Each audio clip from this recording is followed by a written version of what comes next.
A cautious response from the Ulster Unionists to the proposals on decommissioning. Seamus Pattison is expected to be elected Count Comhairle of the 28th Dáil. A former Children's Hospital chaplain gets 18 months for indecent assault.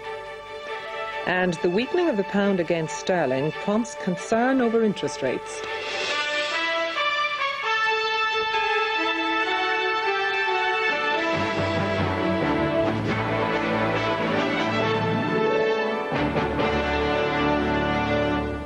Good evening and welcome. The British Prime Minister Tony Blair has been meeting Northern Party leaders to brief them on British and Irish proposals on the decommissioning of IRA arms. The Ulster Unionist leader David Trimble gave a cautious response to the decommissioning document. If the proposals for the disposal of IRA arms are accepted, it could open the way for Sinn Féin to join the talks after an IRA ceasefire. Tomorrow, Tony Blair is due to outline the details of the decommissioning document to the House of Commons. There was a sense today that the proposals could be a breakthrough, but a lot of people are holding their breath. The SDLP's John Hume was briefed for 40 minutes on the plan by Mr Blair this evening. I think a real and historic opportunity now exists to take the gun out of Irish politics forever, and I think that he has clearly opened the door to lasting peace. And I hope that the response will be very clear from Sinn Féin and the IRA that there will be an unequivocal restoration of the IRA ceasefire, and that the talks process will get underway in a totally peaceful atmosphere. But much now depends on what the Ulster Unionists think of the deal. After their meeting with the Prime Minister, there was a guarded welcome, but reservations about the mechanics of how so-called parallel disposal of arms could actually work once Sinn Féin were into the multi-party talks. So parallel decommissioning does imply that actual decommissioning, with the phrases I used, parodic up front, is there. If not simultaneously with the beginning of the talks, then very, very closely linked thereto. And of course, we would want to ensure, from our own point of view, that this was actually going to happen, and it wasn't just a matter of people accepting a lot of verbiage and obfuscation. The Ulster Unionist reservations are thought to centre around the role of the international experts who would have to ensure arms were being disposed of as the talks progressed. That led to reports today that the decommissioning document was undergoing some rapid amendment this afternoon. That was denied by the Northern Secretary tonight. However, there was some unease in London over the Taoiseach's announcement in New York yesterday that everything was in place, because he'd said it before Mr Blair's consultations with the Northern Party leaders. British sources say the Prime Minister is likely to talk to Mr Bruton by phone tomorrow before he outlines the plan to the House of Commons. The decommissioning proposals had been expected to be tabled at the Stormont talks today. They'll now be published tomorrow. David Trimble's delegates at Stormont stressed that the Ulster Unionist Party hadn't agreed to the proposals. The DUP leader Ian Paisley had accused him of having done a U-turn.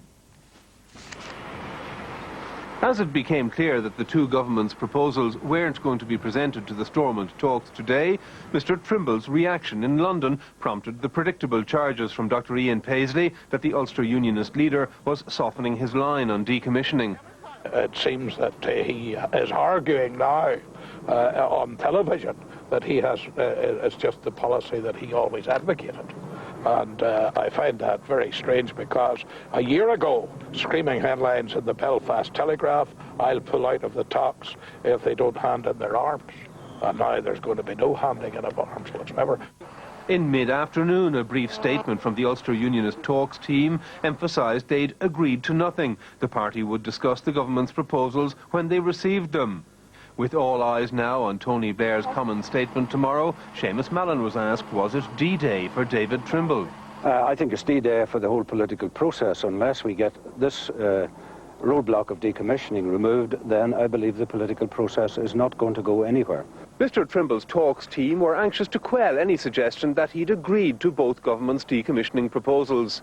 Throughout the afternoon at Stormont, party sources were stressing that, for Sinn Féin to be involved in serious constitutional talks, there'd first have to be an actual IRA arms handover.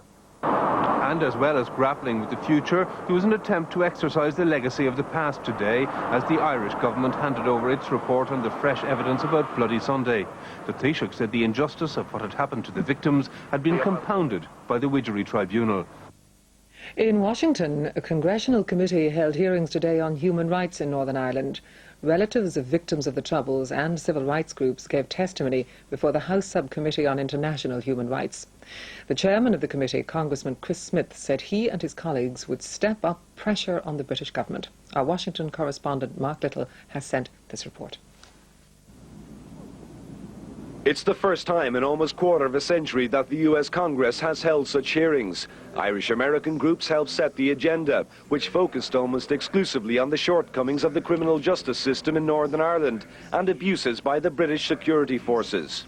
Groups from Northern Ireland told the hearings that human rights had to be higher on the agenda of the peace process. But having been at the heart of the conflict in Northern Ireland, human rights must be at the heart of any peace process. There was brief testimony about abuses by paramilitaries from one American witness. Human Rights Watch has called for an immediate cessation of all forms of paramilitary intimidation. Punishment, beatings, and assaults are violations of humanitarian law, and they cannot be tolerated. But the hearings concentrated on issues such as the treatment of prisoners, unfair trials, and the use of plastic bullets. There was emotional testimony from Brenda Downs, whose husband Sean was killed by a plastic bullet in 1984. I am of the opinion that if you believe in democracy, then you believe in the right to life.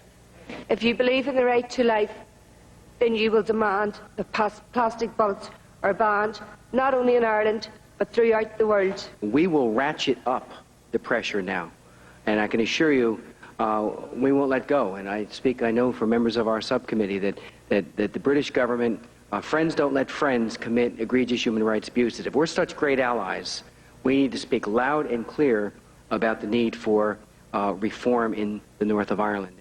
Committee members have urged the Clinton administration to keep a watchful eye on the human rights situation in Northern Ireland, and they expressed some annoyance that the American government did not send a representative to speak at today's hearings.